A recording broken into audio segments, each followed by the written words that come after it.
Ngayon niyang gabi ay pinakita ang bagong isyung kinasasangkutan ng housemate na si Inigo Jose. Pero ngayon, ang housemate na medyo nakainitan niya ay si housemate Ashley Sarmiento. Habang ginagawa ng housemates ang weekly task, ay nasita ni Inigo ang paraan ng paglilipat ni Ashley ng bola kay Sofia. Pagkalipat kasi ng bola, ay tuloy ang pagsuporta ni Ashley kay Sofia.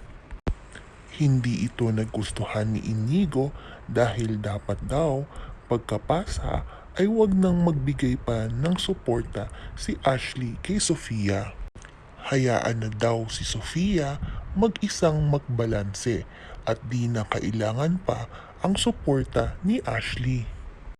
Sinabi naman ni Ashley na andun lang naman daw siya para in case mahulog ni Sofia ang bola ay maaari niya pa itong masalo uli.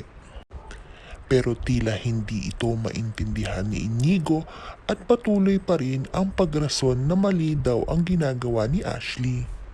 Natigil lamang ito nang nagsalita na rin ang ibang housemates na wala naman daw mali sa ginagawa ni Ashley.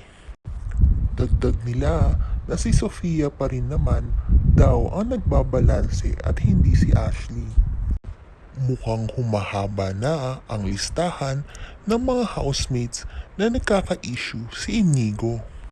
At marami na rin ang netizens ang nagsisimulang mainis sa kanya.